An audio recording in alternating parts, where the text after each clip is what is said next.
You cheated on me, didn't you? There's no way we could have a child with AB blood type. Echoes John's angry shout.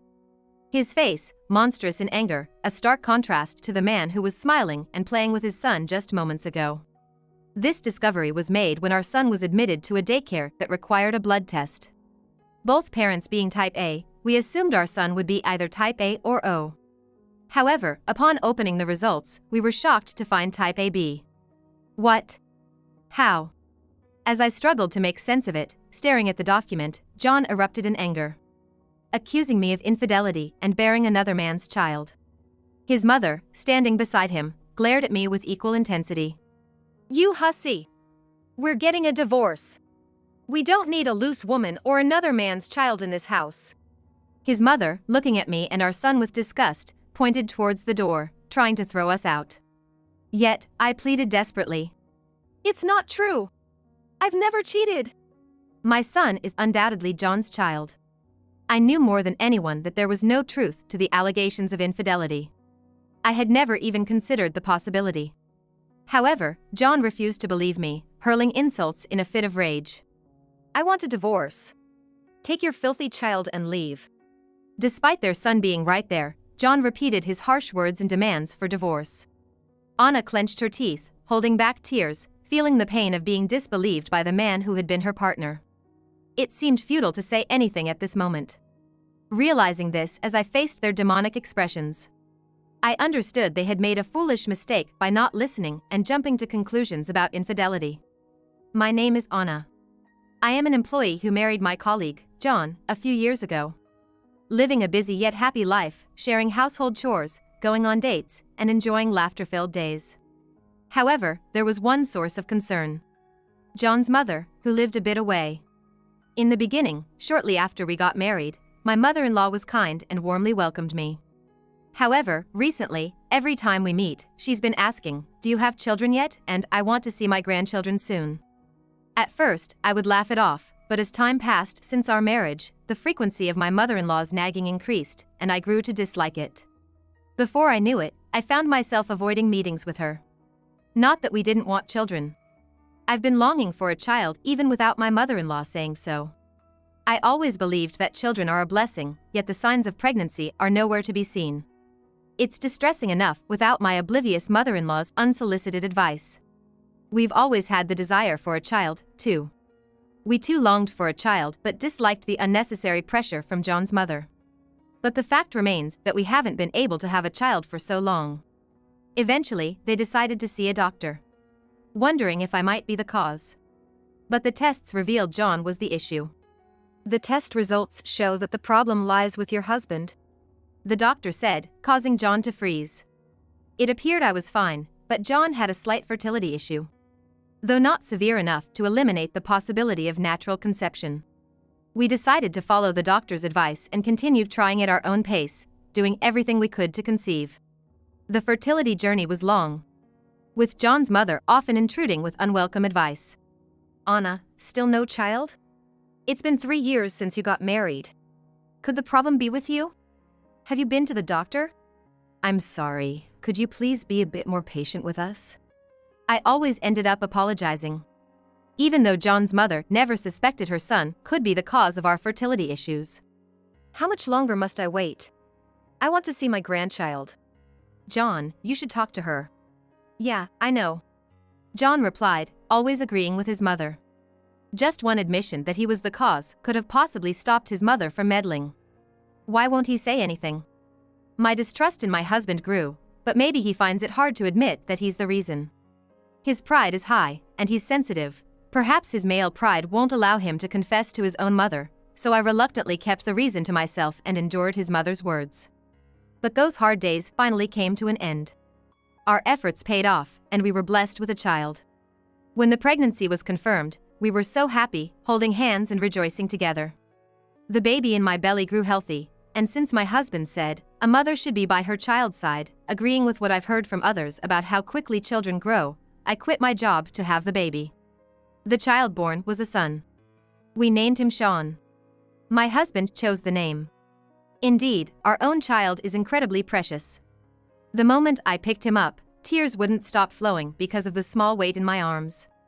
Even the once nagging mother-in-law has become kind as if she's a different person. However, there was a bit of discomfort in the words she spoke to my son. Oh my! A boy? Good job, Anna. Now our family line is secure. Her praises seemed overly focused on having a boy or a son. Sure, a boy might carry on the family name, but I didn't have my son to continue the lineage. While puzzled by her lineage-focused comments, being freed from my mother-in-law and having our son meant my husband and I could dedicate ourselves to raising our child, starting a new life as a family of 3. Raising a child was hard. Everything was a first for me, a new mother, and I often felt lost. Trying to put my son back in bed after rocking him to sleep, only for him to wake up crying, or watching him start to walk around everywhere as he grew, every day was challenging. Still, being healed by my son's love, we were busy every day. One day, I received a phone call. It was from my former boss. They were short-staffed and hoped I could come back. My husband and I met at work, and although I had resigned, my husband was still working there. My husband, of course, knew my former boss, but they were in different departments, so they didn't meet often. The boss wanted us to discuss and hoped for my return. When I mentioned the offer to my husband, his face soured, but knowing the shortage at the company as he worked there, he eventually nodded in agreement. Perhaps his hesitant look was because he wanted me to stay with our son as much as possible. The former boss mentioned making it easier for me to work while raising a child, so considering the favor I owed, I decided to return to work. Since I was going back to work, we decided to enroll our 3-year-old son in daycare instead of kindergarten. The daycare admission prompted us to do an allergy test and a blood type test for precaution. Many don't test it recently, and this was our first time learning our son's blood type. My mother-in-law also wanted to know my son's blood type, so we invited her over for the reveal.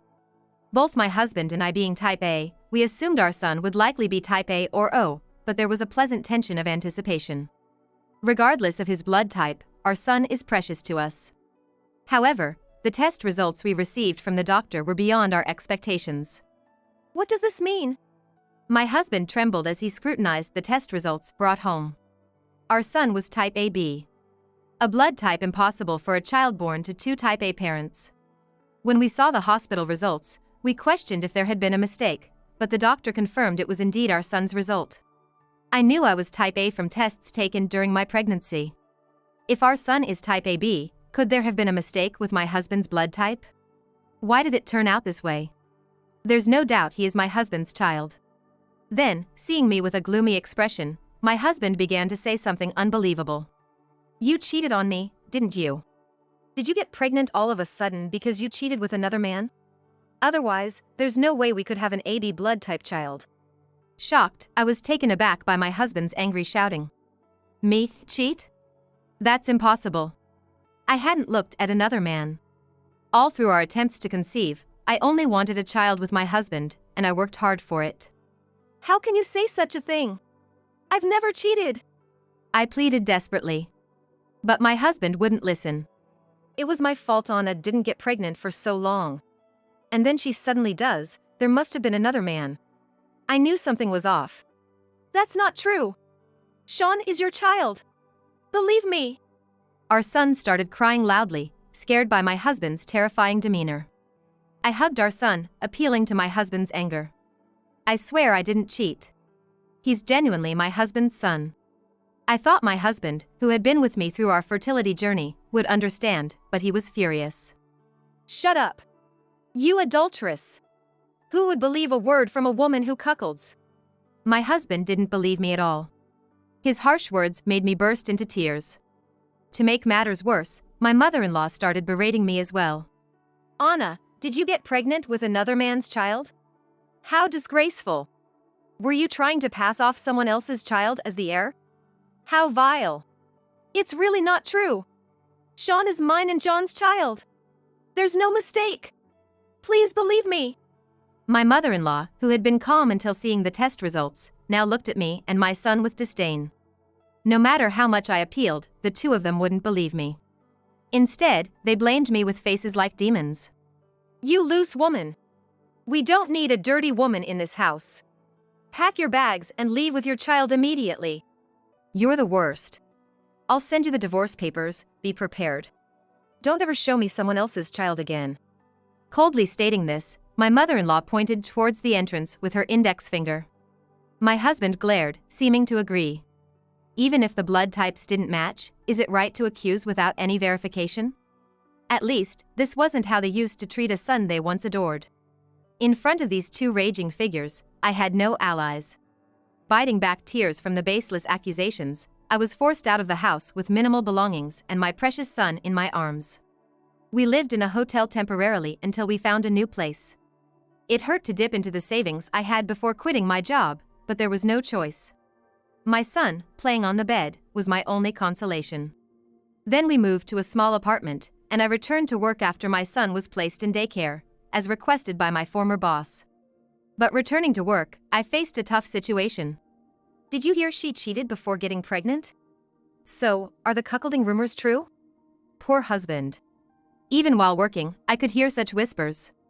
Either my husband was spreading complaints about me, or wrong rumors were circulating. Although many of my colleagues, who knew me well from before, believed I wouldn't do such a thing, rumors are not easily dispelled once spread.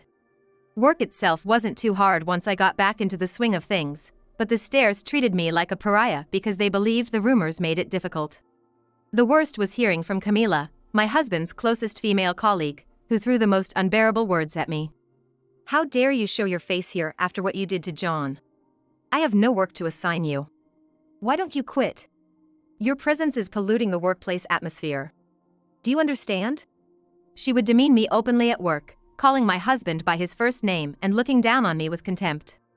Camila didn't stop at verbal abuse. She went as far as to redirect the work meant for me to others and withhold necessary documents, continuing her harassment. I received glares from the employees she handed work to, and though it wasn't my fault, I felt sorry. There were times I almost broke down. But if I quit now, I wouldn't be able to support my precious son. No matter the harassment or rumors, I worked desperately without giving up. By the time I went to pick up my son from daycare, I was exhausted, and the daily walk home with him was harder than I could have imagined. As I slumped on the sofa, my son would pat my head with his little hands. Looking at his face, he'd smile and say in his clumsy way, "Mommy, good job." My ally was right here. With tears welling up in my eyes, I hugged my son tightly. I decided.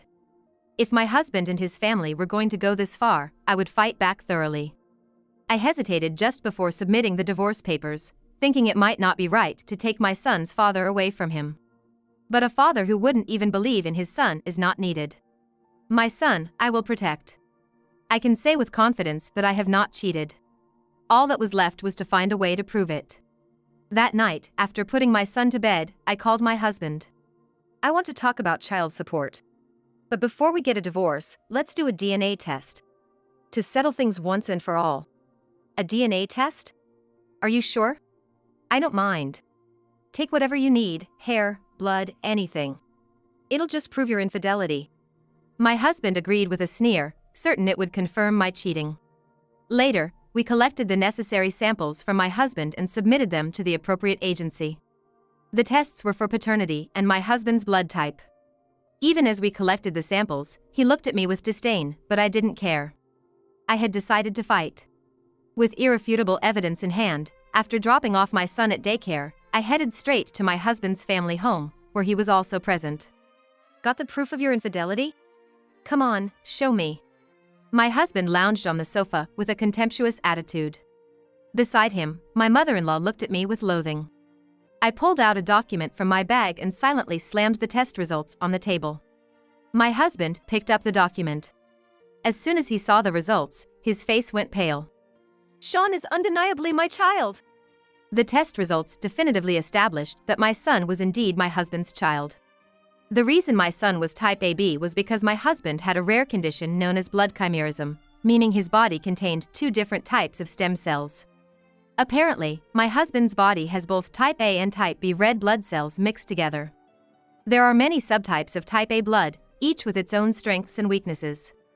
It seems the type B red blood cells in my husband were weaker, and previous blood tests had predominantly shown the stronger type A. In essence, my husband was actually type AB, so it was entirely normal for our child, with me being type A, to be type AB. Furthermore, the DNA test also confirmed our parent-child relationship, leaving no room for doubt. John!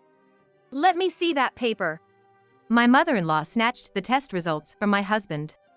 Her face turned as pale as my husband's, and she began to tremble. Realizing her mistake, her attitude changed drastically from how she had berated me, and they both began to apologize. I'm so sorry. I said terrible things to both Anna and Sean. Please, let us make amends. Please forgive me, Anna. I'm begging you. Move back in with Sean right away, won't you? He needs us, right? Their convenient apologies made my skin crawl. I was appalled at their quick change of face. They seemed to have forgotten the words they hurled at me. Have you forgotten what you called me? Slut. Loose woman. Accused me of cuckooing. You doubted me without a shred of belief. And you think I can live with you after that? I'll be filing for divorce. I stated firmly, leaving my husband speechless. Regretting his words too late, he slumped his shoulders and began to cry. Crying now was too late. After all, he was the one who first mentioned divorce. I have no intention of reversing the divorce. In the midst of my husband's sobbing in silence, it was my mother-in-law who made the first move. Fine, I accept the divorce. But could you at least let me have Sean's custody? I'll raise him responsibly. My mother-in-law approached me, placing her hand on my arm. I wondered who she thought she was to say that. After everything, her words, seemingly aimed at securing an heir, prompted me to shake off her hand. What are you talking about? You threw out an innocent child without listening to a word he said. I cannot entrust my precious son to people who refuse to listen. My firm stance left my mother-in-law at a loss for words. Hearing her persistent but, I decided to reveal another card. If you have objections to the divorce, we can discuss it with lawyers. And this isn't the only reason for the divorce. What do you mean? My mother-in-law tilted her head, next to my husband who was breaking out in a cold sweat. It seemed he had an idea. John should know very well, shouldn't he? As I glared at my husband, he was clearly shaken. Like a frog under a snake's gaze. No, what are you talking about? Despite his feigned ignorance, I pulled out several photos from my bag, spreading them on the table and smiling sweetly at my husband. It seems you're quite close to Camila. The photos captured the moment my husband and his colleague, who had been harassing me, entered a hotel. Each photo, dated differently, showed them frequently heading to the hotel, arm in arm, in what was unmistakably an affair. I had always wondered why the harassment from Camila was particularly vicious. Given their close relationship, including her strange look when I returned to work, I suspected they had more than just a colleague relationship. My hunch was correct. Taking advantage of our separation, my husband had been frequently visiting hotels with Camila after work. A little investigation provided easy proof of infidelity. In hindsight, my husband's quick accusation of my cheating was probably because he was doing it himself. No, it's a misunderstanding, Anna. He weakly shook his head, refusing to admit it. So, I pushed a voice recorder towards him. Can you still say it's different after listening to this? I pressed play, and my husband grimaced as a colleague's voice filled the room. We were meeting all the time until you got pregnant. John wanted to break up after you were pregnant, but I always hated that. If you hadn't gotten pregnant, I could have continued my relationship with John forever. And then to hear you cheated and had another man's child. I felt so sorry for John, that's why we started seeing each other again. John even said he wanted to marry me. The recording was of Camila confessing everything after realizing she couldn't escape the evidence I presented. Meaning, Camila had been involved with my husband before my pregnancy, but after learning about it, he proposed a breakup, prompting her to retaliate against me out of spite. However, the commotion with me led them to resume their relationship recently. There was no room for my husband's excuses anymore. To doubt someone else's fidelity while being unfaithful yourself, it's truly appalling. Are you really a father? Overwhelmed by the undeniable evidence, my husband seemed to have lost his words. He continued to open and close his mouth, searching for excuses. As he barely uttered a sound, the ripping of photos tore through the silence. It took a moment to understand what happened. Looking towards the sound, I saw my previously silent mother-in-law tearing up one of the affair photos. In front of me, she grabbed my husband's collar with a furious expression. John cheated? Are you repeating the same mistake as your father? What a foolish thing to do! My mother-in-law yelled. I remembered noticing something awkward about the relationship between my mother-in-law and her late husband. They didn't seem very close from an outsider's perspective. I never asked why, but from what my mother-in-law has said, it seems my father-in-law had a past of infidelity, similar to my husband. I even got separated once. But then I thought Anna had a child with another man. It's impossible for Anna to have been with someone else before she got pregnant. You idiot son. It's because of your behavior that you can't even believe your own son is yours. You're going to lose the heir because of you.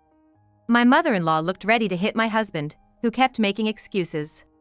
She was furious about my husband's affair but didn't agree with treating our son as merely an heir. Sighing at the heated argument between mother and son, I stepped in to stop the fight. Both of you, take your argument elsewhere. John, I'll be reporting this to our company. At that moment, John shoved his mother away from grabbing his shirt and started begging. I'm sorry, Anna. Please, just don't report this. It's all my fault, I beg you, forgive me. I looked down on my pleading husband with cold eyes. If he dreaded the report so much, why did he do those things in the first place? Ignoring my husband, I attempted to leave, crying, begging me to reconsider. His actions only deepened my disdain. I'm glad my son wasn't here for this. Sighing, I turned back coldly. You're aware of the impact your and Camila's actions had on my job, right? It's related to the company's losses, so of course, I'll report it. That's only natural. You reap what you sow. He must take full responsibility. Handing him a green paper as a final blow, I said. When I pleaded my innocence, you never once believed me. I can no longer forgive or trust you. Never show me your face again. It was punishment for not believing in me and our son. In front of the completed divorce papers, my husband, looking utterly defeated, took the pen and signed. Thus, my doubts were cleared, and my resolved battle concluded. I reported my husband and Camila's infidelity and the harassment I faced due to rumors he spread, just as I had declared. Camila was fired for causing operational disruptions through her harassment. Despite attempting to continue the affair, the scandal led John to reject her again, resulting in her making several silent calls to our company, causing further trouble with the police. After being fired, she continued to be a nuisance.